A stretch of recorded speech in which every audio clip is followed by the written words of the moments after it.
الله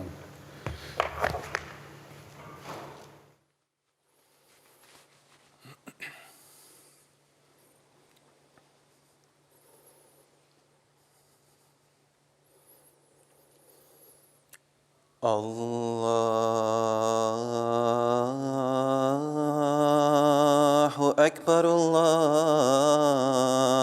الله أكبر.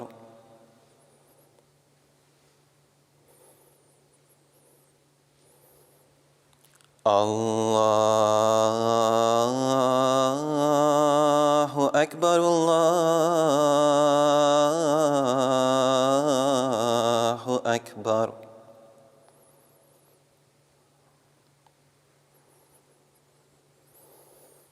أشهد أن لا إله إلا الله.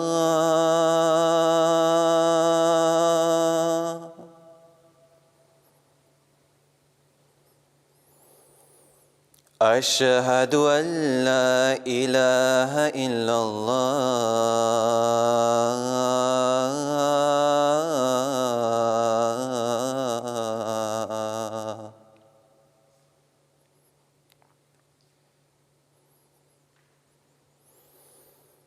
أشهد أن محمدًا رسول الله.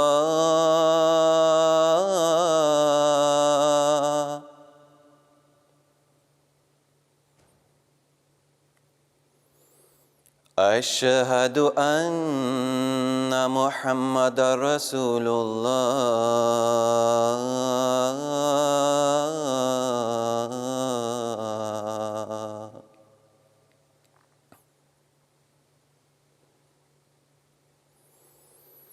حي على الصلاة.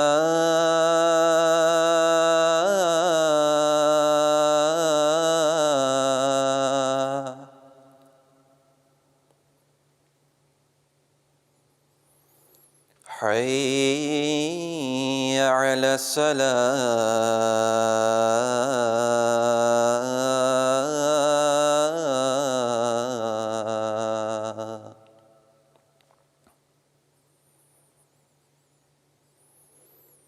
حي على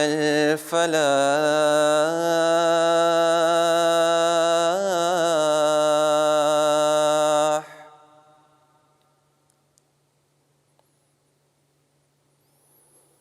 حي على الفلاح.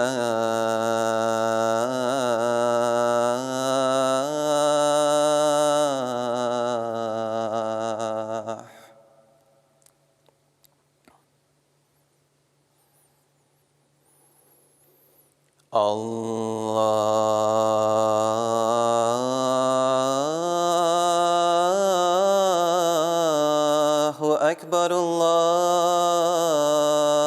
الله أكبر.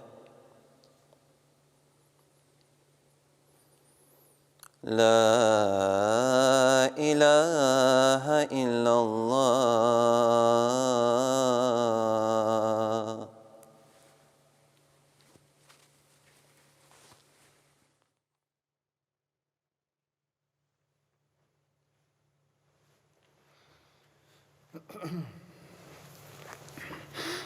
السلام علیکم ورحمۃ اللہ.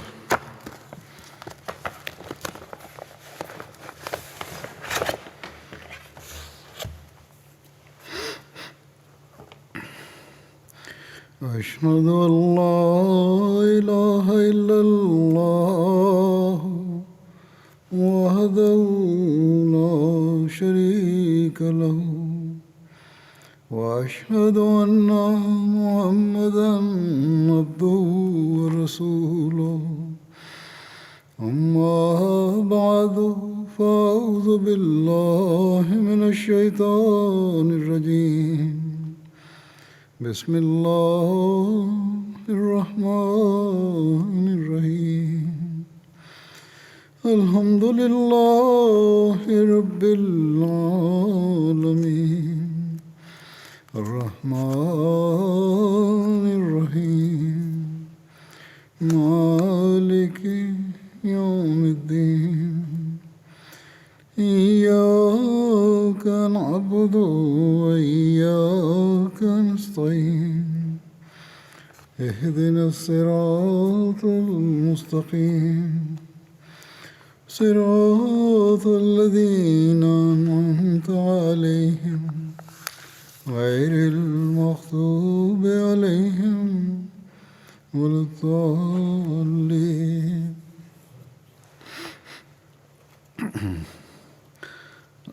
حضرت عثمان رضی اللہ عنہ کا ذکر چل رہا تھا، ان کی شہادت، اس کے بعد کے واقعات. اس میں حضرت مسلم موعود رضی اللہ عنہ نے بھی لکھا ہے شہادت کے بعد کے ایام کے بارے میں کچھ مختصر تحریر ہے. اب لکھتے ہیں کہ اب مدینہ انہی لوگوں کے قبضے میں رہ گیا، اور ان ایام میں ان لوگوں نے جو حرکات کیں وہ نہایت حیرت انگیز ہیں. حضرت عثمان کو شہید تو کر چکے تھے، ان کی نعش کے دفن کرنے پر بھی ان کو اعتراض ہوا، اور 3 دن تک آپ کو دفن نہ کیا جا سکا. آخر صحابہ کی ایک جماعت نے ہمت کر کے رات کے وقت آپ کو دفن کیا. ان لوگوں کے راستوں میں بھی انہوں نے روکیں ڈالیں، لیکن بعض لوگوں نے سختی سے مقابلہ کرنے کی دھمکی دی تو دب گئے.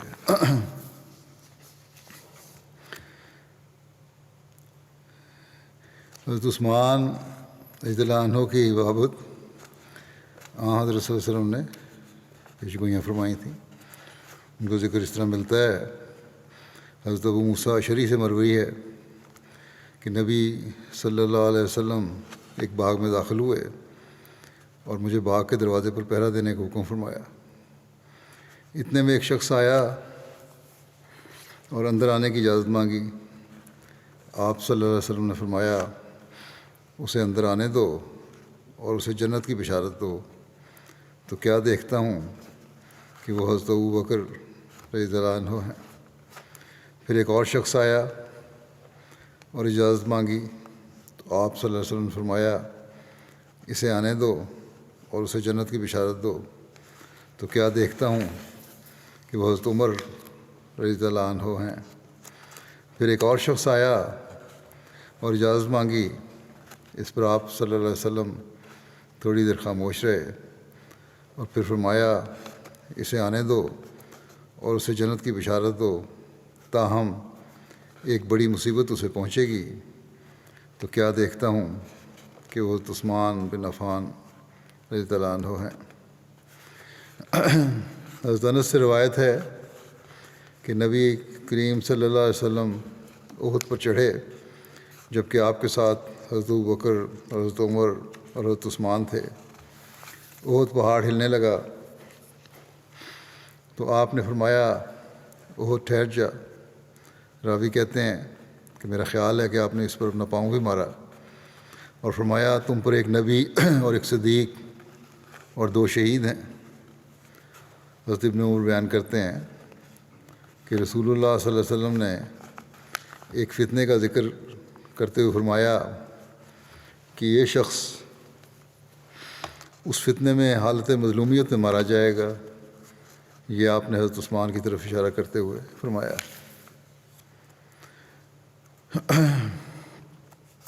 حضرت عثمان کے جو آپ نے ترکہ چھوڑا تھا اس کے بارے میں جو ذکر ملتا ہے وہ یہ ہے، عبید اللہ بن عبداللہ بن عتبہ بیان کرتے ہیں کہ جس روز حضرت عثمان شہید کیے گئے اس روز آپ کے خزانچی کے پاس آپ کے 3 کروڑ 5 لاکھ درہم اور 1.5 لاکھ دینار پڑے تھے، وہ سب لوٹ لیے گئے.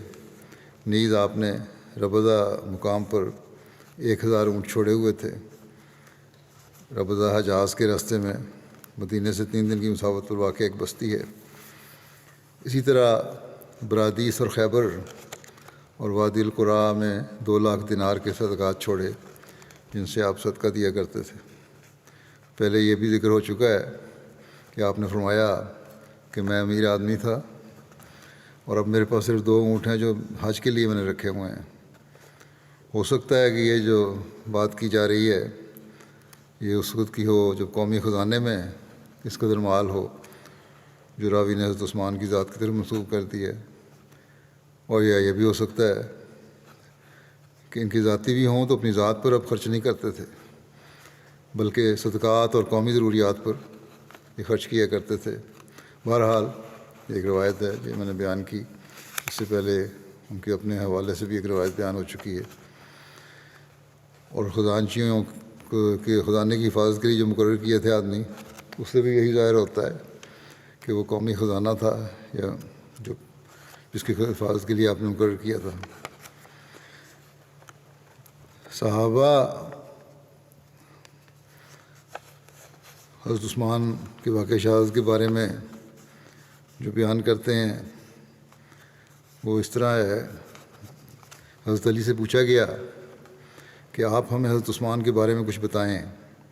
آپ نے فرمایا وہ تو ایسا شخص تھا جو ملائے اعلیٰ میں بھی ذو النورین کہلاتا تھا، اللہ تعالیٰ کے نزدیک بھی وہ ذو النورین تھا۔ حضرت علی نے فرمایا حضرت عثمان ہم سب میں سے سب سے بڑھ کر صلہ رحمی کرنے والے تھے۔ حضرت عائشہ کو جب حضرت عثمان کی شہادت کی خبر ملی تو انہوں نے فرمایا ان لوگوں نے آپ کو قتل کر دیا، حالانکہ آپ ان سب سے زیادہ صلہ رحمی کرنے والے اور ان سب سے زیادہ رب کا تقوی اختیار کرنے والے تھے۔ حضرت صلی اللہ علیہ وسلم کی جو اپنے دامادوں کے حق میں دعا ہے اس کی بھی ایک روایت ملتی ہے۔ الاستیاب میں لکھا ہے کہ حضرت صلی اللہ علیہ وسلم نے فرمایا کہ میں نے اپنے رب عز و جل سے یہ دعا مانگی ہے کہ وہ کسی ایسے شخص کو آگ میں داخل نہ کرے جو میرا داماد ہو یا جس کا میں داماد ہوں۔ حضرت عثمان کے لباس اور حلیے کے بارے میں بیان کیا جاتا ہے۔ محمود بن لبید بیان کرتے ہیں کہ انہوں نے حضرت عثمان بن عفان کو ایک خچر پر اس حالت میں سوار دیکھا کہ آپ کے جسم پر 2 زرد چادریں تھیں۔ حکم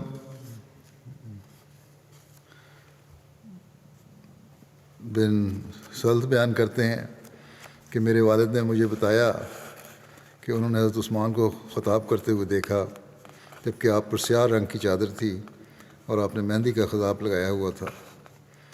سلیم ابو عامر بیان کرتے ہیں کہ انہوں نے حضرت عثمان بن عفان پر ایک یمنی چادر دیکھی جس کی قیمت 100 درہم تھی۔ محمد بن عمر بیان کرتے ہیں کہ میں نے عمر بن عبداللہ، عروہ بن خالد اور عبد الرحمن بن ابو زناد سے حضرت عثمان کا حلیہ وغیرہ کے بارے میں پوچھا۔ ان سب نے بغیر اختلاف کے کہا کہ آپ نہ پستہ قد تھے، نہ پست قد تھے، نہ ہی بہت لمبے۔ آپ کا چہرہ خوبصورت، جلد نرم، داڑھی گھنی اور لمبی، رنگ گندمی، جوڑ مضبوط، کندھے چوڑے، سر کے بال گھنے تھے۔ آپ داڑھی کو خضاب سے پیلا کرتے تھے۔ واقد بن ابو یاسر بیان کرتے ہیں کہ حضرت عثمان نے اپنے دانتوں کو سونے کی تار سے باندھا ہوا تھا۔ موسیٰ بن طلحہ بیان کرتے ہیں کہ میں نے حضرت عثمان کو دیکھا کہ آپ جمعہ کے روز باہر تشریف لاتے تو آپ پر 2 زرد چادریں ہوتیں، پھر آپ ممبر پر تشریف رکھتے اور مؤذن اذان دیتا، پھر جب مؤذن خاموش ہو جاتا تو ایک ٹیڑھی مٹھ والا عصا، سہارا اس کی ہینڈل تھا، عصا کا سہارا لے کر کھڑے ہوتے اور عصا ہاتھ میں لیے خطبہ دیتے، پھر آپ ممبر سے اترتے اور مؤذن اقامت کہتا۔ حسن بیان کرتے ہیں کہ میں نے حضرت عثمان کو مسجد میں اپنی چادر کا تکیہ بنا کر سوتے ہوئے دیکھا۔ موسیٰ بن طلحہ بیان کرتے ہیں کہ جمعے کے روز حضرت عثمان نے ایک عصا کا سہارا لیا ہوا تھا۔ آپ تمام لوگوں سے زیادہ خوبصورت تھے۔ آپ پر 2 زرد رنگ کے کپڑے ہوتے تھے، ایک چادر اور ایک تہبند، یہاں تک کہ آپ ممبر پر آتے اور اس پر بیٹھ جاتے۔ حضرت صلی اللہ علیہ وسلم کی ایک انگوٹھی تھی جسے محمد رسول اللہ لکھا ہوا تھا، کندھا تھا، وہ حضرت صلی اللہ علیہ وسلم استعمال کیا کرتے تھے۔ اس کے بارے میں روایت آتی ہے حضرت انس بن مالک بیان کرتے ہیں کہ جب نبی اکرم صلی اللہ علیہ وسلم نے روم کے بادشاہ کی طرف خط لکھنے کا ارادہ فرمایا تو آپ سے عرض کیا گیا کہ اگر اس خط پر کوئی مہر نہ لگی ہوئی ہوگی تو آپ کا خط نہیں پڑھیں گے۔ اس پر آپ نے چاندی کی ایک انگوٹھی بنوائی جس پر یہ نقش تھا، محمد رسول اللہ۔ راوی کہتے ہیں گویا میں ابھی بھی انگوٹھی کی سفیدی کو آپ کے ہاتھ میں دیکھ رہا ہوں، اتنا تازہ ہے وہ بات مجھے۔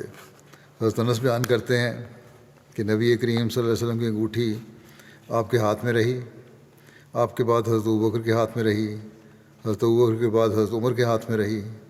پھر جب حضرت عثمان کا دور آیا تو ایک بار عریس نامی کنویں پر بیٹھے تھے آپ، راوی کہتے ہیں کہ آپ نے وہ انگوٹھی نکالی اور اس سے کھیلنے لگے، وہ گر گئی، یعنی انگلی میں پھیرنے لگے ہوں گے۔ تو راوی کہتے ہیں کہ ہم نے حضرت عثمان کے ہمراہ 3 روز تک اسے تلاش کیا اور کنویں کا سارا پانی بھی باہر نکالا، لیکن وہ انگوٹھی نہ مل سکی۔ اس انگوٹھی کے گم ہونے کے بعد حضرت عثمان نے اسے ڈھونڈ کر لانے والے کے لیے مال کثیر دینے کا اعلان کیا، اور اس انگوٹھی کے گم ہونے کا آپ کو بہت زیادہ غم ہوا۔ جب آپ اس انگوٹھی کے ملنے سے اس کی تلاش سے مایوس ہو گئے تو آپ نے ویسی ہی چاندی کی ایک اور انگوٹھی بنانے کا حکم دیا۔ چنانچہ بالکل ویسی ہی ایک انگوٹھی تیار کی گئی جس کا نقش بھی محمد رسول اللہ تھا۔ وہ انگوٹھی آپ نے اپنے وفات تک پہنے رکھی۔ آپ کی شہادت کے وقت وہ انگوٹھی کسی نامعلوم شخص نے لے لی۔ عشرہ مبشرہ میں بھی آپ شامل تھے۔ حضرت عبد الرحمن بن اخنس سے مروی ہے کہ وہ مسجد میں تھے کہ ایک شخص نے حضرت علی کا بے ادبی سے ذکر کیا۔ اس پر حضرت سعید بن زید کھڑے ہو گئے اور کہا میں رسول اللہ صلی اللہ علیہ وسلم کے متعلق گواہی دیتا ہوں کہ یقیناً میں نے آپ کو یہ فرماتے ہوئے سنا کہ 10 آدمی جنت میں جائیں گے۔ نبی صلی اللہ علیہ وسلم جنت میں ہوں گے، ابو بکر جنت میں ہوں گے، عمر جنت میں ہوں گے، عثمان جنت میں ہوں گے، علی جنت میں ہوں گے، طلحہ جنت میں ہوں گے، عبد الرحمن بن عوف جنت میں ہوں گے، زبیر بن عوام جنت میں ہوں گے، سعد بن مالک جنت میں ہوں گے، اور اگر میں چاہوں تو 10ویں کا نام بھی لے سکتا ہوں۔ راوی نے کہتے ہیں کہ لوگوں نے کہا کہ 10واں کون ہے؟ حضرت سعید بن زید کچھ دیر خاموش رہے۔ اس پر لوگوں نے پھر پوچھا 10واں کون ہے؟ تو انہوں نے کہا سعید بن زید، یعنی میں خود ہوں۔ پہلے بھی بیان کر چکا ایک جگہ پہ یہ روایت ان کے زمان میں۔ حضرت صلی اللہ علیہ وسلم کی حضرت عثمان کے ساتھ جنت میں رفاقت کے بارے میں آتا ہے۔ حضرت طلحہ بن عبید اللہ سے مروی ہے کہ نبی صلی اللہ علیہ وسلم نے فرمایا ہر نبی کا ایک رفیق ہوتا ہے، اور میرا رفیق یعنی جنت میں میرا ساتھی رفیق عثمان ہوگا۔ حضرت جابر بن بیان کرتے ہیں کہ ایک دفعہ ہم رسول کریم صلی اللہ علیہ وسلم کے ہمراہ ایک گھر میں مہاجرین کے ایک گروہ کے ساتھ تھے، جن میں ابوبکر، عمر، عثمان، علی، طلحہ، زبیر، عبد الرحمن بن عوف اور سعد بن ابی وقاص تھے۔ تو رسول اللہ صلی اللہ علیہ وسلم نے فرمایا ہر شخص اپنے ہم کفر کے ہمراہ کھڑا ہو جائے۔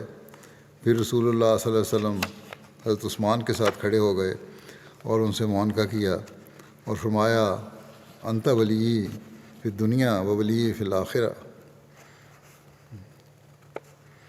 کہ تم دنیا میں بھی میرے دوست ہو اور آخرت میں بھی۔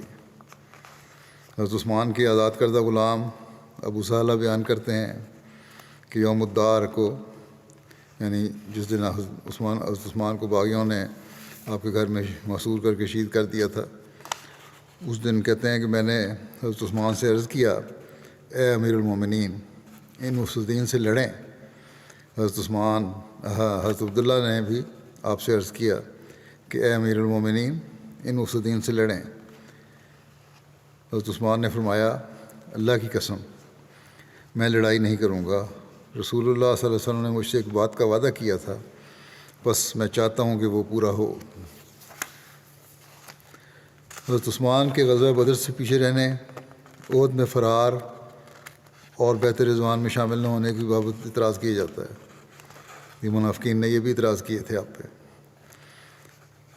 عثمان بن موہب بیان کرتے ہیں کہ اہل مصر سے ایک شخص حج کے لیے آیا تو اس نے کچھ لوگوں کو بیٹھے ہوئے دیکھا، فتنہ پیدا کرنے کے لیے اس نے باتیں کیں۔ اس نے لوگوں سے پوچھا کہ یہ کون لوگ ہیں؟ انہوں نے کہا یہ قریشی ہیں۔ اس نے پوچھا ان میں یہ بوڑھا شخص کون ہے؟ لوگوں نے کہا حضرت عبداللہ بن عمر ہیں۔ اس نے کہا اے ابن عمر، آپ سے ایک بات کے متعلق پوچھتا ہوں، آپ مجھے بتائیں، کیا آپ کو علم ہے کہ حضرت عثمان احد کے دن فرار ہوئے تھے؟ انہوں نے کہا ہاں۔ پھر اس نے پوچھا کیا آپ جانتے ہیں کہ وہ جنگ بدر سے غیر حاضر رہے اور اس میں شریک نہ ہوئے؟ انہوں نے کہا ہاں۔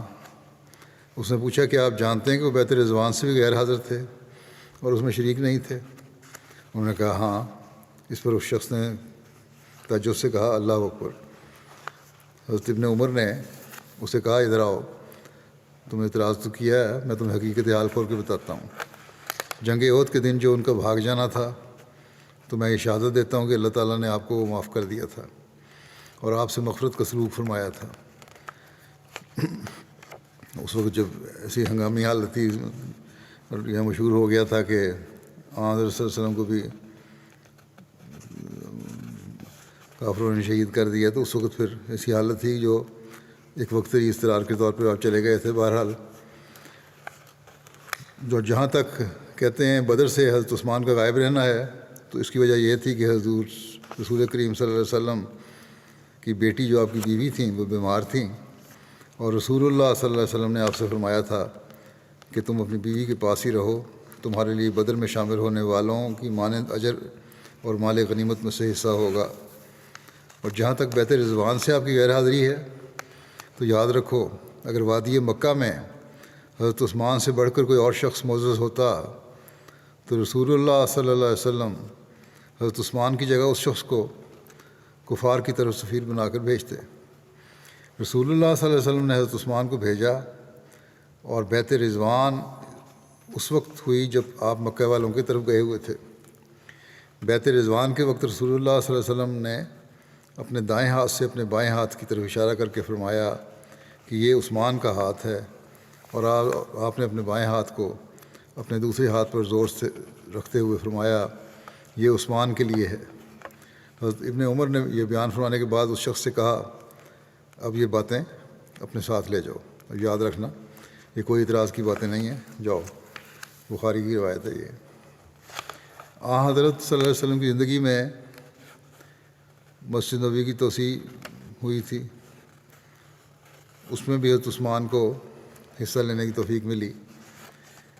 ابو ملی اپنے والد سے روایت کرتے ہیں کہ نبی کریم صلی اللہ علیہ وسلم نے مسجد مدینہ کی توسیع کے لیے زمین کے ایک ٹکڑے کے مالک کو جو ایک انصاری تھا فرمایا تمہارے لیے اس خطے کے بدلے جنت میں گھر ہوگا، مگر اس نے دینے سے انکار کر دیا۔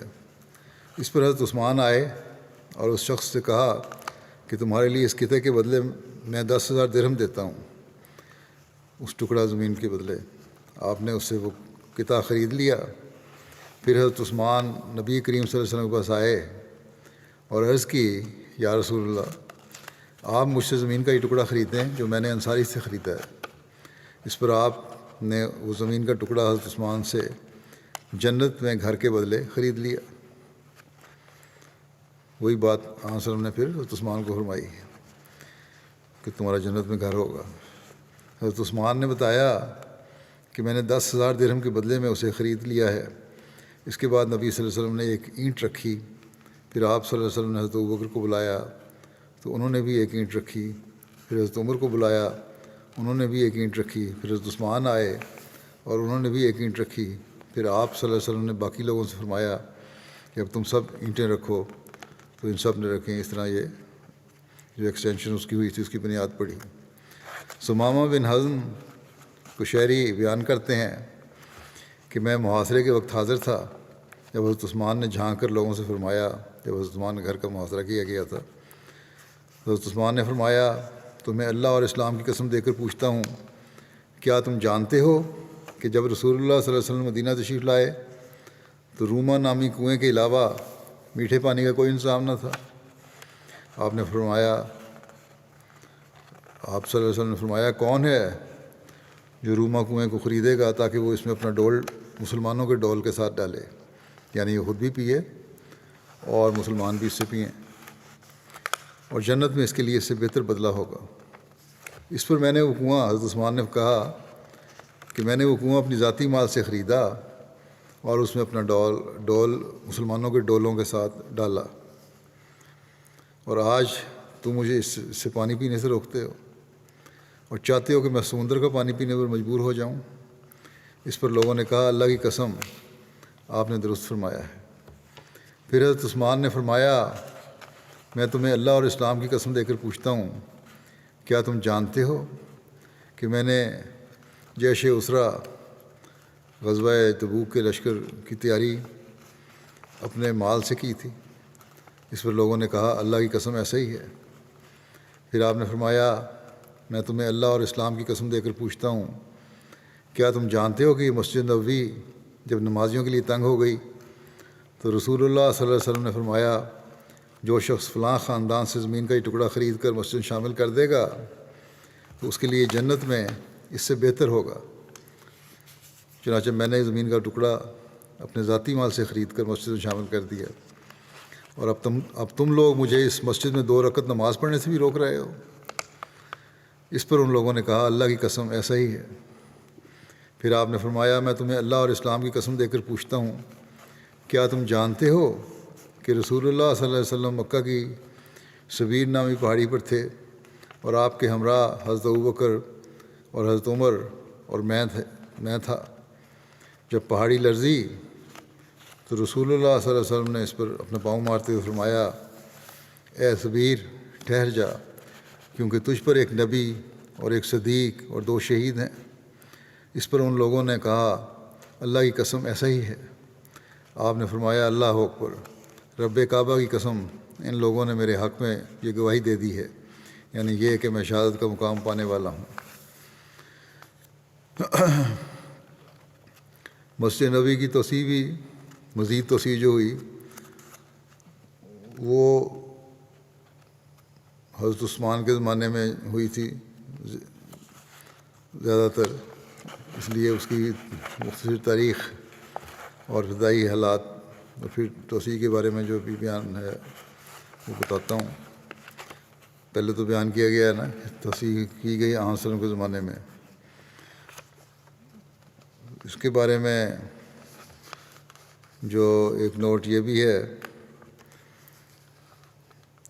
کہ ماہ ربیع الاول 1 ہجری بمطابق اکتوبر 622 کے آخر میں رسول اللہ صلی اللہ علیہ وسلم نے اپنے دست مبارک سے مسجد نبوی کا سنگ بنیاد رکھا۔ بنیاد تقریباً 3 ذرا یعنی 1.5 میٹر گہری تھی۔ بنیاد کے لیے پتھر سے گھڑی ہوئی اینٹوں سے دیوار بنائی گئی، جبکہ اوپر کی دیوار گارے سے بنی اور دھوپ میں سکھائی گئی کچی اینٹوں سے بنائی گئی تھی۔ دھوپ میں سکھائی گئی کچی اینٹوں سے بنائی گئی تھی دیوار۔ مسجد کی دیواریں، اس کی مسجد کی جو تعمیر کی جو تاریخ ہے وہ ہے، اور ساتھ ساتھ اس میں توسیع کا بھی ذکر آ جائے گا۔ مسجد کی دیواریں تقریباً 1.25 میٹر چوڑی رکھی گئی تھیں، تقریباً 2-2.5 فٹ، جن کی اونچائی تقریباً 7 ذرا یعنی تقریباً 3.5 میٹر تھی۔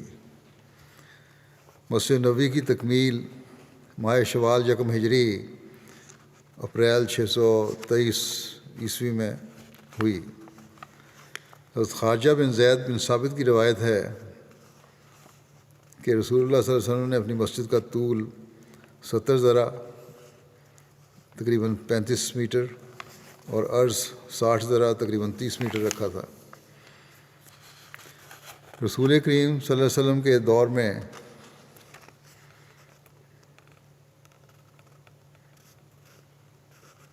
مسجد نبوی کی پہلی توسیع 7 ہجری محرم 7 ہجری جون 628 عیسوی میں ہوئی، جب رسول اللہ صلی اللہ علیہ وسلم نے غزوہ خیبر سے کامیاب ہو کر لوٹے تو آپ نے مسجد نبوی کی توسیع اور تعمیر نو کا حکم جاری فرمایا۔ مسجد کی توسیع جنوبی یعنی جانب قبلہ اور مشرقی جانب نہ کی گئی، زیادہ تر توسیع شمالی جانب کی گئی اور کچھ مغربی جانب بھی۔ شمالی جانب صحابہ اکرام کے چند گھر تھے، اس جانب ایک انصاری صحابی کا گھر تھا جس کو اپنا مکان دینے میں کچھ پس و پیش تھا۔ ایسے میں جیسا کہ پہلے بیان ہو چکا ہے، حضرت عثمان بن عفان نے اپنی جیب سے 10,000 دینار دے کر گھر خرید لیا اور نبی کریم صلی اللہ علیہ وسلم کی خدمت میں پیش کیا۔ اس طرح مسجد کی توسیع زیادہ تر شمالی جانب اور مغربی جانب ممکن ہو سکی۔ اس توسیع کے بعد مسجد کا کل رقبہ 100x100 ذرا یعنی 50x50 میٹر ہو گیا۔ حضرت عمر کے دور میں مسجد نبوی کی دوسری توسیع ہوئی 17 ہجری میں۔ حضرت عبداللہ بن عمر سے مروی ہے کہ رسول اللہ صلی اللہ علیہ وسلم کے دور میں مسجد کچی اینٹوں سے بنی ہوئی تھی، جس کی چھت کھجور کی ٹہنیوں اور پتوں سے بنی ہوئی تھی اور ستون کھجور کے تنوں کے تھے۔ حضرت بکر صدیق نے اس کو اسی حالت میں رہنے دیا اور اس میں کوئی تبدیلی یا توسیع نہیں کی۔ حضرت عمر نے اس کی تعمیر نو اور توسیع کروائی، مگر اس کی حیت اور طرز تعمیر میں کوئی تبدیلی نہیں کروائی، جس طرح تھا انہی بنیادوں پر یا اسی طرح پرانا حصہ تھا رہنے دیا۔ انہوں نے بھی اسے اسی طرح کے طرز تعمیر سے بنوایا، صرف ایکسٹینشن ہوئی۔ چھت پہلے کی طرح کھجور کے پتوں کی ہی رہی، انہوں نے صرف ستون لکڑی کے ڈلوا دیے۔ حضرت عمر 17 ہجری میں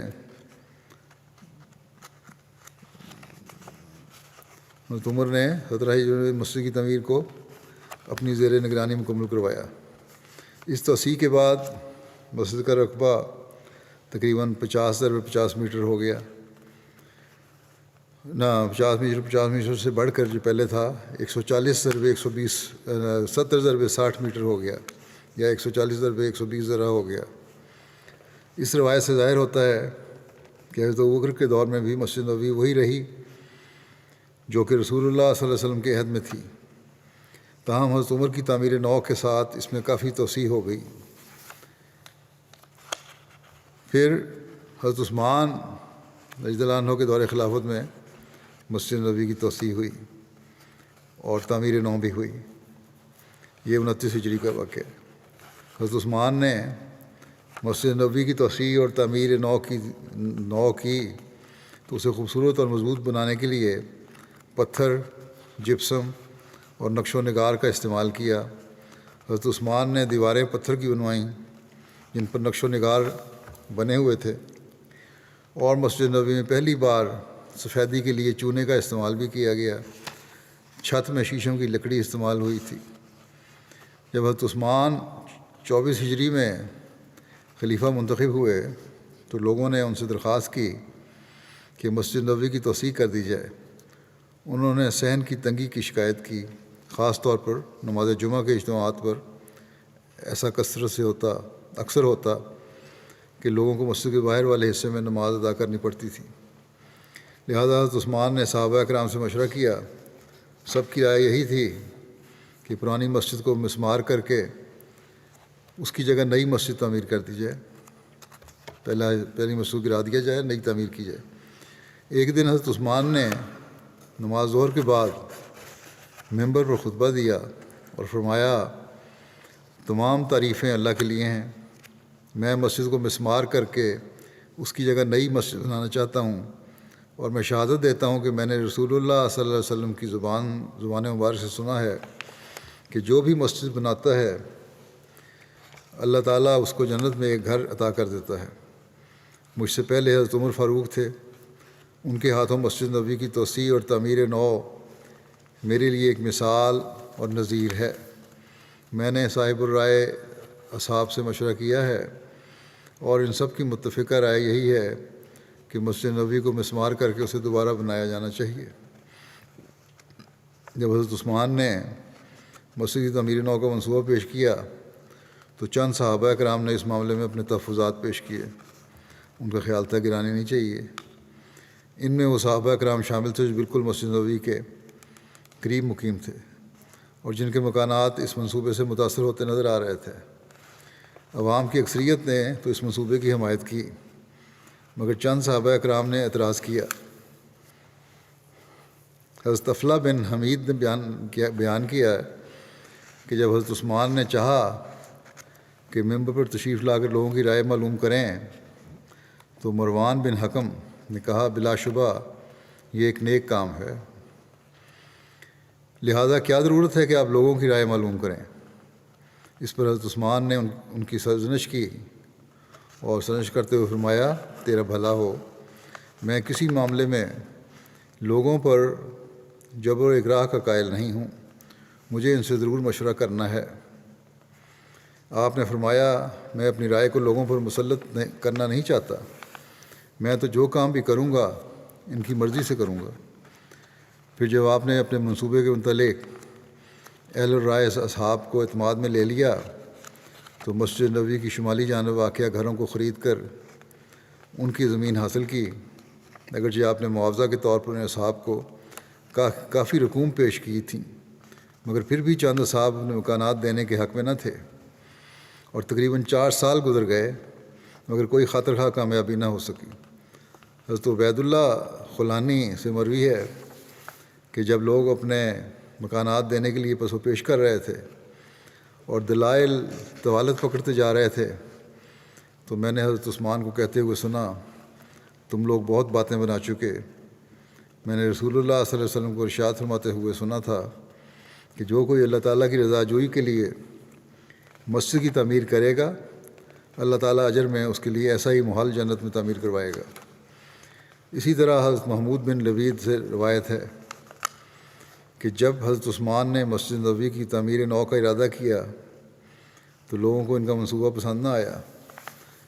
ان کا اصرار تھا کہ مسجد نبوی کو اسی حالت میں رہنے دیا جائے جیسا کہ رسول اللہ صلی اللہ علیہ وسلم کے عہد میں تھی۔ اس پر آپ نے فرمایا جو کوئی اللہ تعالیٰ کی رضا جوئی کے لیے مسجد تعمیر کرے گا اللہ تعالیٰ اجر میں اس کے لیے ایسا ہی محل جنت میں تعمیر کروائے گا۔ جب حضرت عثمان لوگوں کو قائل کرنے میں کامیاب ہو گئے تو آپ نے ماہ ربیع الاول 29 ہجری 649 عیسوی نومبر 649 عیسوی میں کام کی ابتدا کروا دی۔ تعمیر نو کے کام میں صرف 10 ماہ صرف ہوئے اور یوں 1 محرم 30 ہجری کو مسجد نبوی تیار ہو گئی۔ آپ بنفس نفیس کام کی نگرانی فرماتے تھے، دن کے وقت ہمیشہ روزہ رکھتے اور رات کے وقت اگر نیند مجبور کرتی تو مسجد نبوی میں ہی سستا لیا کرتے تھے۔ حضرت عبد الرحمن بن سفینہ سے مروی ہے کہ میں نے دیکھا کہ مسجد کی تعمیر کے لیے مسالہ اٹھا اٹھا کر حضرت عثمان غنی کے پاس لایا جاتا، اور میں نے یہ بھی دیکھا کہ وہ ہمیشہ اپنے پاؤں پر کھڑے کھڑے کاریگروں سے کام کرواتے، اور پھر جب نماز کا وقت آ جاتا تو ان کے ساتھ نماز ادا کرتے، اور پھر کبھی کبھی وہیں سو بھی جایا کرتے تھے۔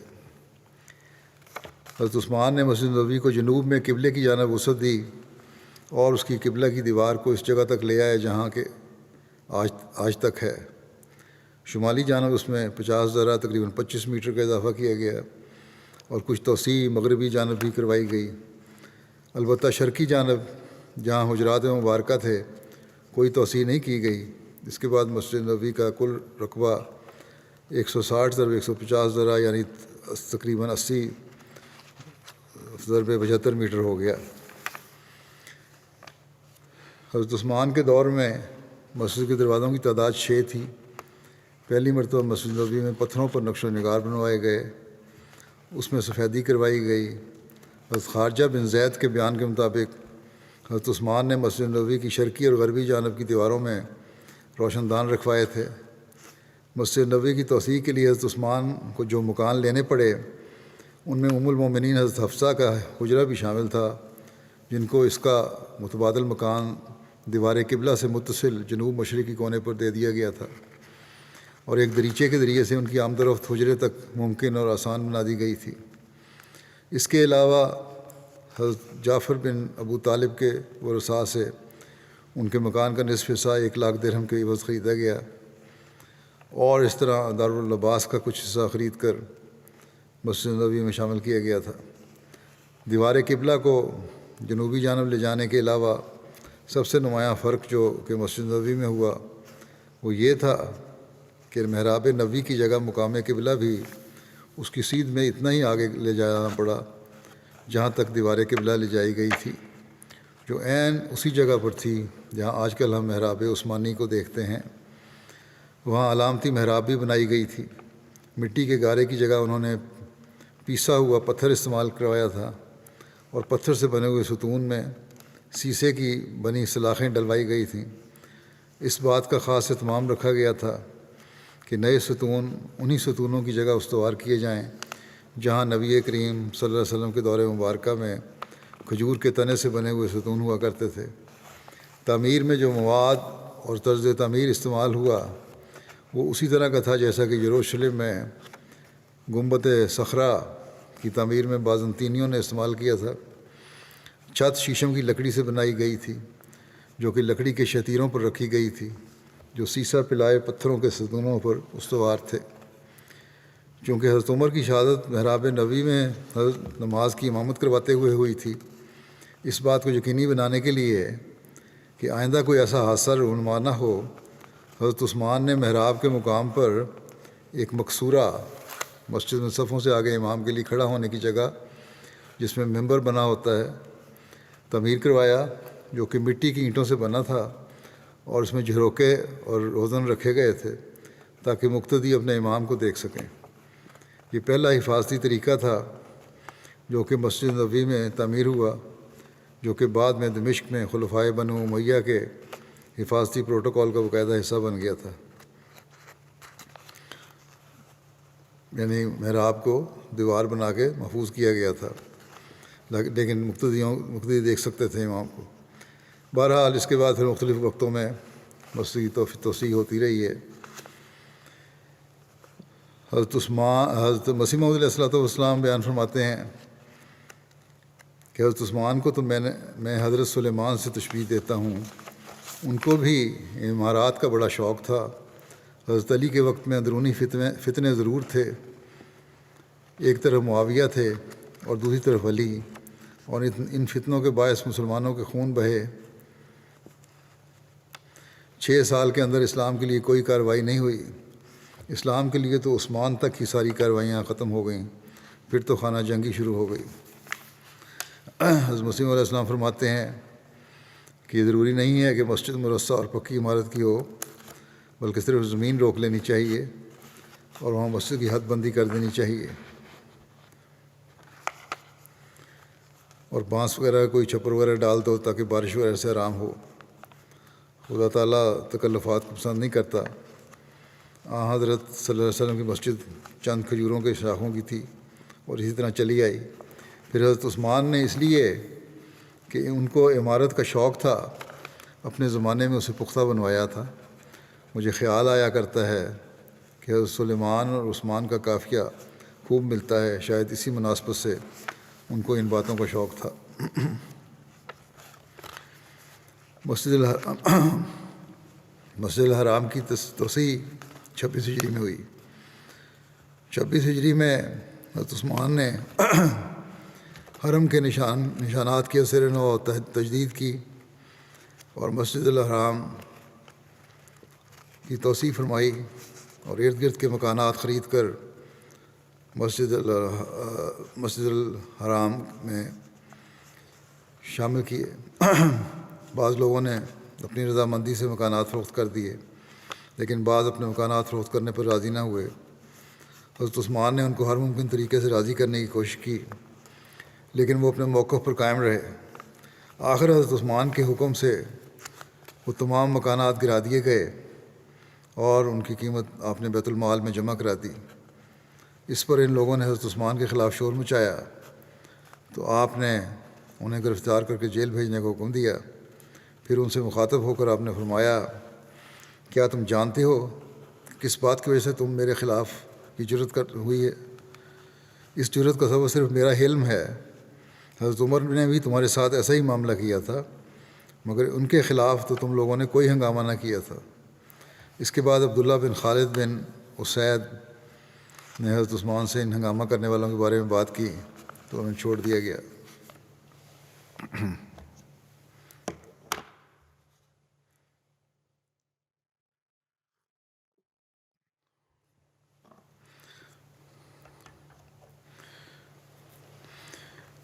بحری بیڑا جو تھا پہلا اسلامی بحری بیڑا 28 ہجری میں، یہ بھی حضرت عثمان کے زمانے کا بنایا گیا۔ امیر معاویہ بن ابو سفیان وہ پہلے شخص تھے جنہوں نے حضرت عثمان کے دور خلافت میں بحری جنگ کی۔ امیر معاویہ نے حضرت عمر سے بھی بحری جنگ کی اجازت مانگی تھی، لیکن آپ نے اجازت نہیں دی تھی۔ جب حضرت عثمان خلیفہ منتخب ہوئے تو امیر معاویہ نے آپ سے بھی بار بار تذکرہ کیا اور اجازت مانگی۔ آخر حضرت عثمان نے اجازت دے دی اور فرمایا کہ تم خود لوگوں کا انتخاب نہ کرو اور نہ ہی ان کے درمیان قرعہ اندازی کرو، بلکہ انہیں اختیار دو، پھر جو اپنی خوشی سے اس جنگ میں شامل ہونا چاہے اسے ساتھ لے جاؤ اور اس کی مدد کرو۔ چنانچہ امیر معاویہ نے ایسا ہی کیا۔ انہوں نے عبداللہ بن قیس جاسی کو امیر البحر مقرر کیا، جس نے سمندر میں موسم گرما اور موسم سرما میں 50 جنگیں کیں، اور ان سب جنگوں میں مسلمانوں کا نہ تو کوئی سپاہی ڈوبا اور نہ ہی کسی قسم کا کوئی نقصان ہوا۔ حضرت صلی اللہ علیہ وسلم سے یہ آتا ہے روایت، اخلاق میں سب سے زیادہ مشابہت حضرت عثمان کی تھی۔ حضرت عبد الرحمن بن عثمان بیان کرتے ہیں کہ رسول اللہ صلی اللہ علیہ وسلم اپنی بیٹی کے پاس تشریف لائے جب کہ حضرت عثمان کا سرد ہو رہی تھیں۔ آپ نے فرمایا، اے میری بیٹی، ابو عبداللہ یعنی عثمان سے بہترین سلوک سے پیش آیا کرو، کیونکہ وہ میرے صحابہ میں سے اخلاق کے لحاظ سے سب سے زیادہ میرے مشابہ ہے۔ حضرت یحییٰ بن عبد الرحمن بن حاتب بیان کرتے ہیں کہ میں نے اپنے والد کو یہ کہتے ہوئے سنا کہ میں نے رسول اللہ صلی اللہ علیہ وسلم کے صحابہ میں سے بات کو مکمل اور خوبصورت رنگ میں بیان کرنے میں حضرت عثمان سے بہتر کسی کو نہیں دیکھا، تاہم اب زیادہ بات چیت سے گریز کرتے تھے۔ حضرت ابو ہریرہ بیان کرتے ہیں کہ میں نے حضرت رقیہ بنت رسول صلی اللہ علیہ وسلم کی خدمت میں حاضر ہوا۔ غالباً یہاں حضرت رقیہ کی جگہ حضرت ام کلثوم مراد ہو سکتی ہیں، کیونکہ روایت میں ہے کہ غزوہ بدر کے موقع پر حضرت رقیہ کی وفات ہو گئی تھی، اور حضرت ابو ہریرہ اس کے 5 سال کے بعد مسلمان ہوئے تھے اور مدینہ آئے تھے۔ تو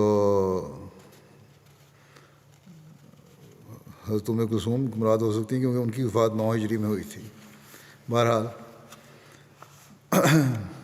یہ روایت ہے کہ بنت رسول صلی اللہ علیہ وسلم کی خدمت میں حاضر ہوا جو حضرت عثمان کی بیوی تھیں، اور ان کے ہاتھ میں کنگھی تھی۔ انہوں نے بتایا کہ ابھی ابھی رسول اللہ صلی اللہ علیہ وسلم میرے پاس سے تشریف لے گئے ہیں اور میں نے آپ کے سر میں کنگھی کی ہے۔ تو آپ نے مجھ سے پوچھا کہ تم ابو عبداللہ حضرت عثمان کو کیسا پاتی ہو؟ میں نے عرض کیا، بہت عمدہ۔ آپ نے فرمایا، پس تو بھی ان سے عزت سے پیش آیا کر، کیونکہ وہ میرے صحابہ میں سے اخلاق کے لحاظ سے مجھ سے سب سے زیادہ مشابہت رکھتے ہیں۔ یہ ذکر ابھی عثمان کا یہاں ختم کرتا ہوں۔ آج بھی میں نے کچھ جنازے پڑھانے ہیں، ان کا ذکر کرنا چاہتا ہوں۔ پہلا جنازہ ہے مبشر احمد رند صاحب ابن احمد بخش صاحب مولم وقف دید روا کا، جو 10 مارچ کو بقضاء الہی وفات پا گئے تھے۔ انا للہ و انا الیہ راجعون۔ آپ کا تعلق بستی رنداں ضلع ڈیرہ غازی خان سے تھا، پیدائشی احمدی تھے۔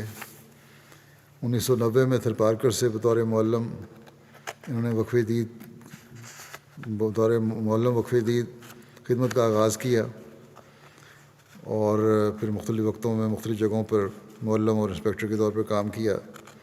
جہاں بھی آپ کو بھجوایا گیا ہمیشہ لبیک کہتے رہے اور کبھی کوئی عذر پیش نہیں کیا۔ وقف کو ہمیشہ وفا کے ساتھ نبھانے کی کوشش کی۔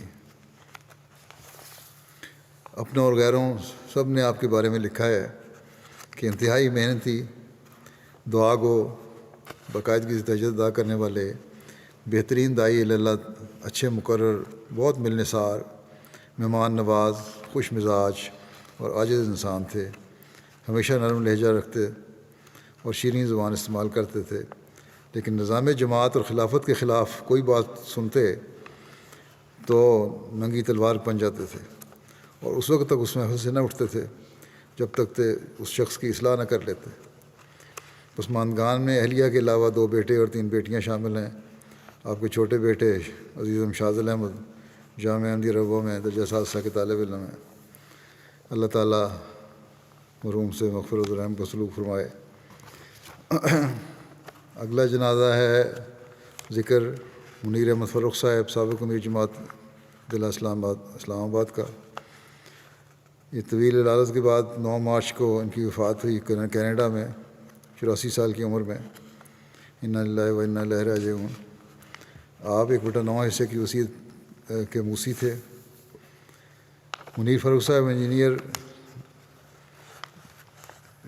کے دادا کا نام حضرت منشی احمد بخش صاحب تھا جو حضرت مسیح علیہ السلام کے صحابی تھے۔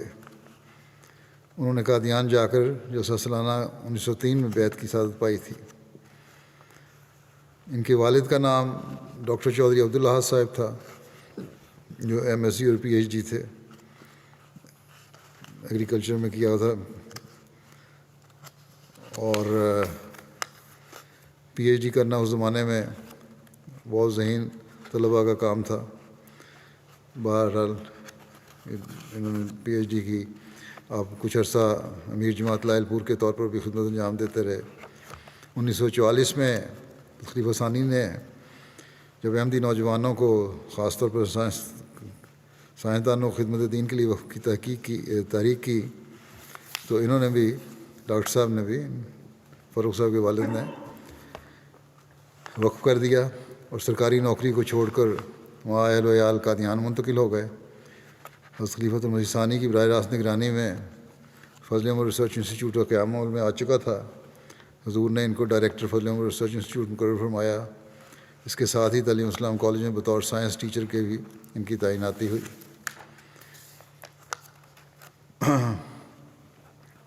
فاروق صاحب نے university of engineering and technology سے الیکٹریکل انجینئرنگ کی ڈگری حاصل کی اور پھر مختلف جگہوں پہ پہلے شروع میں کام کیا، پھر telegraph and telephone department حکومت پاکستان میں باقاعدہ سروس کا آغاز کیا۔ دوران سروس آپ نے ملک کے بیشتر شہروں میں خدمات سر انجام دیں۔ متعدد ملکوں میں حکومت پاکستان کی نمائندگی کرتے رہے۔ 1997 میں ڈائریکٹر جنرل پاکستان ٹیلی کمیونیکیشنز لمیٹڈ کی حیثیت سے ڈائریکٹر جنرل پاکستان ٹیلی کمیونیکیشن کی حیثیت سے ریٹائر ہوئے۔ ان کے اہلیہ 2 بیٹے اور 2 بیٹیاں ہیں۔ اللہ تعالیٰ ان کے بچوں کو بھی ان کے نقش قدم پر چلنے کی توفیق عطا فرمائے۔ راولپنڈی میں قیام کے دوران قائد ضلع مجلس خدام احمدیہ کے طور پر ان کو خدمت کی توفیق ملی، اور یہ دور تھا 1974 کا پورا شوب دور تھا، اور ان کو بہرحال اس زمانے میں خدمت کی توفیق ملی۔ 1977 میں اسلام آباد مستقل رہائش رکھنے کے بعد مختلف خدمات کی ان کو توفیق ملی۔ 1990 میں بطور نائب امیر اول خدمت کی توفیق ملی۔ پھر جب ریٹائرمنٹ ہوئی تو انہوں نے وقف کیا، خلیفۃ المسیح رابع کی خدمت میں اپنا وہ پیش کیا، اور جو منظور ہوا۔ پھر 1999 کو بطور امیر جماعت اسلام آباد شہر اور ضلع ان کی خدمت کی ذمہ داری ملی۔ روا میں جو ان کے کام ہے ڈائریکٹ ڈائلنگ سہولت مہیا کرنے کے لیے انہوں نے ڈیجیٹل ایکسچینج کا قیام کافی کوشش کی، اور مرکزی فنانس کمیٹی کے ممبر تھے، IEEE کے ایگزیکٹو ممبر تھے، اور مختلف شعبوں میں ان کو اعزازی طور پر بھی اور ویسے بھی خدمت کی توفیق ملی۔ 1996 میں حضرت خلیفۃ المسیح رابع نے ڈائریکٹر فضل عمر فاؤنڈیشن کو مقرر فرمایا، جو آخر تک دم تک یہ اس پہ قائم تھے، خدمت پہ کام کرتے رہے۔ 1980 میں خلیفۃ المسیح ثالث کے دور میں روا میں جو جلسہ سالانہ کے موقع پر غیر ملکی مہمانوں کے لیے جلسہ سالانہ کی تقاریر کے ترجمے کی سہولت کے لیے آغاز ہوا جب، تو ایم جی انجینئرس کی ایک ٹیم تیار کی گئی تھی، اور اس میں بھی انہوں نے بڑی محنت سے کام کیا اور نمایاں کام کرنے کی توفیق ملی. اور اس کے منظم اعلیٰ بھی اس ٹیم کے مدیر فروخ صاحب بھی تھے. اپریل 1984 میں جب انگلستان ہجرت کی خلیفہ مسیح رابع نے، تو یہاں یو کے جلسہ سالانہ میں بھی باقاعدگی سے ہر سال آتے تھے اور ٹرانسلیشن کا کام ان کے سپرد ہوتا تھا، لوگوں تک ٹرانسلیشن پہنچانا. اور بڑی آسن رنگ میں انہوں نے یہ کام سر انجام دیا، بڑی محنت سے کام کیا کرتے تھے. ان کے دور امارت میں اسلام آباد میں بھی جماعتی تعمیرات بہت زیادہ ہوئی ہیں. ان کے ایک بیٹے کہتے ہیں کہ جماعتی کاموں میں بچوں کو بڑھ چڑھ کر حصہ لینے کی تلقین کرتے تھے. گورنمنٹ کی ملازمت کرنے کے باوجود جماعت کی خدمت میں ہمیشہ پیش رہتے تھے. ملازمت سے سیدھا جماعت کے دفتر آتے اور جماعتی ذمہ داریاں نبھاتے. ہر سال جلسہ سالانہ یو کے لیے خصوصاً چھٹی بچا کے رکھتے تھے. ملازمت کے دوران احمدی ہونے کی وجہ سے ان کی پوسٹنگ دور دراز علاقے میں ڈیرہ عثمان خان میں ہو گئی، اور اس وقت کے وزیر اعظم بھٹو صاحب نے کہہ دیا ان کو دوبارہ اسلام آباد نہیں لگانا، لیکن اللہ تعالیٰ نے فضل فرمایا، پھر ان کی دوبارہ پوسٹنگ اسلام آباد ہی ہوئی، اور وہاں سے پھر ان کو مختلف ممالک میں حکومت کے نمائندے کے طور پر جانے کی بھی توفیق ملی. اللہ تعالیٰ ان سے مغفرت اور رحم کو بھی سلوک فرمائے. اگلا جنازہ ہے بریگیڈیئر ریٹائرڈ محمد لطیف صاحب کا، جو سابق امیر ضلع راولپنڈی تھے. 28 فروری کو 77 سال کی عمر میں ان کی وفات ہوئی ہے. انا للہ و انا الیہ راجعون.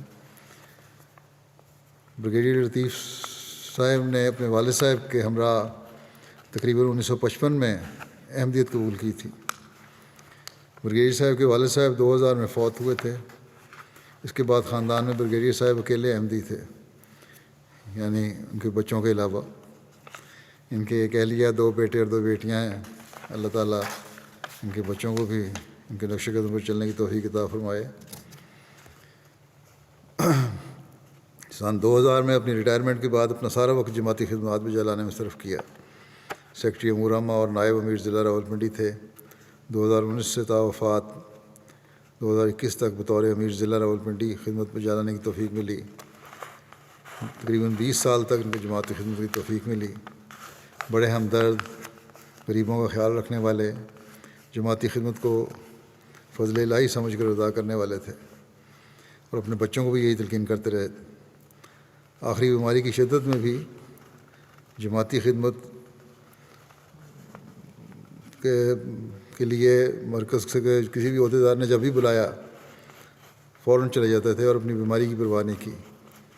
کینسر کی بیماری تھی انہیں، اور اپنا علاج بھی کرواتے تھے، ساتھ ہی لیکن خدمت پہ ہر وقت حاضر رہتے تھے اور کبھی انکار نہیں کیا. اللہ تعالیٰ ان سے مغفرت اور رحم کو سلوک فرمائے. اگلا جنازہ ہے مکرم کونوک بیک عمر بیکوف صاحب. کونوک بیک عمر بیکوف صاحب کرغزستان کے احمدی ہیں. 22 فروری کو 67 سال کی عمر میں وفات پا گئے. انا للہ و انا الیہ راجعون. الیاس کوباتوف نیشنل پریزیڈنٹ جو ہیں کرغزستان کے، لکھتے ہیں کہ خاکسار کا مکرم کونوک بیک صاحب سے 15 سال سے بھی زیادہ عرصے کا تعلق ہے. مرحوم جماعت احمدیہ کرغزستان کے ابتدائی احمدیوں میں سے ایک تھے. مرحوم نے سن 2000 میں احمدیت قبول کی. مرحوم بہت مخلص اور وفاشار احمدی تھے. ہمیشہ جماعتی پروگرام میں حصہ لیتے اور باقاعدگی سے جماعتی چندوں اور دوسری مالی قربانیوں میں حصہ لیتے تھے، اور بر وقت اپنا وعدہ پورا کرتے تھے. بر وقت پنجگانہ نماز ادا کرتے اور باقاعدگی سے تہجد ادا کرتے تھے. سوویت یونین کے دور میں اپنی جوانی کے وقت میں مرحوم ملک کی بڑی بڑی تنظیموں اور کاروباری اداروں میں سب سرکردہ عہدوں پر فائز تھے، اور اپنی دیانتداری، شرافت اور محنت کے سبب سب ان کی بہت تعریف کرتے تھے. زندگی کے آخری سالوں میں جب کوئی کام وغیرہ نہیں کرتے تھے تو وہ کتابیں فروخت کرتے تھے، خاص طور پر اسلامی کتب فروخت کرتے تھے. کرغزستان میں جماعت کی مذہبی سرگرمیوں پر پابندی سے قبل وہ جماعت کی کتب اور جماعتی ترجمہ قرآن لوگوں میں باقاعدہ تقسیم کرتے تھے۔ اپنی تبلیغ کے ذریعے انہوں نے بہت سے لوگوں کو احمدیت کا پیغام پہنچایا۔ مرحوم نے اپنے پیچھے اپنی بیوی اور 7 سال کا بیٹا یادگار چھوڑے ہیں کہ یہ دوسری اہلیہ ہیں۔ پہلی اہلیہ سے ان کی طلاق ہو گئی تھی، ان کے بھی بچے ہیں، اولاد ان کی جوان ہے جو احمدی شد نہیں ہے۔ اللہ تعالیٰ انہیں بھی احمدیت قبول کرنے کی توفیق عطا فرمائے۔ اللہ تعالیٰ ان سے مغفرت اور رحم کا سلوک فرمائے۔ مبلغ صاحب لکھتے ہیں کہ رشین زبان میں قرآن کریم کا ترجمہ شائع ہوا تو بعض اغلاط کی نشاندہی کی انہوں نے، تو میں نے کہا کہ پھر اس کو پورا پڑھیں قرآن کریم اور مکمل نشاندہی کریں۔ تو انہوں نے 10-15 یوم میں ہی مکمل قرآن کریم کو پڑھ کر ترجمہ پڑھا اور اغلاط کی نشاندہی کر دی۔ مبلغ صاحب بھی لکھتے ہیں نماز کے لیے نہایت اہتمام سے وضو کرتے تھے اور ان کو نماز ادا کرتے ہوئے دیکھ کر رشک آتا تھا۔ مکرم ازگینب بائف آرتر صاحب کہتے ہیں حقیقت تو یہ ہے کہ کونوک بیگ صاحب نے ہی مجھے احمدیت کا پیغام پہنچایا تھا۔ سوالات کرتا کہتے ہیں جب بھی میں سوالات کرتا مجھے حیرت انگیز انداز میں جواب دیتے اور آپ کے جوابات منطق اور عقل و حکمت سے پر ہوتے تھے۔ مکرم کونوک بیگ صاحب بہت اعلیٰ اخلاق کے مالک، صابر اور بردبار انسان تھے۔ آپ کے اخلاق اور ان خصوصیات کی وجہ سے ہی میں جماعت میں داخل ہوا۔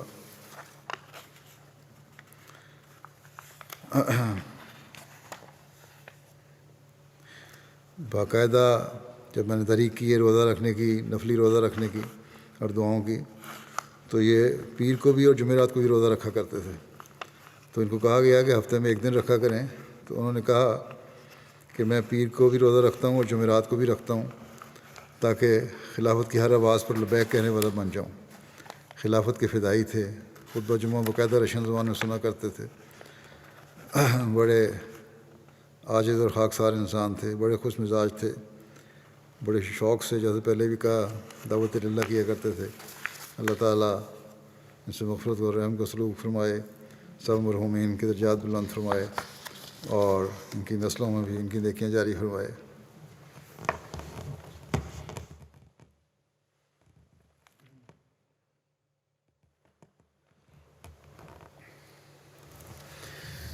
الحمد لله نحمده ونستعينه ونستغفره ونؤمن به ونتوكل عليه ونعوذ بالله من شرور أنفسنا ومن سيئات أعمالنا من يهده الله فلا مضل له ومن يضلل فلا هادي له ونشهد أن لا إله إلا الله ونشهد أن محمدا عبده ورسوله عباد الله رحمكم الله إن الله يأمر بالعدل والإحسان وإيتاء ذي القربى وينهى عن الفحشاء والمنكر والبغي يعظكم لعلكم تذكرون اذكروا الله يذكركم وادعوه يستجب لكم ولذكر الله أكبر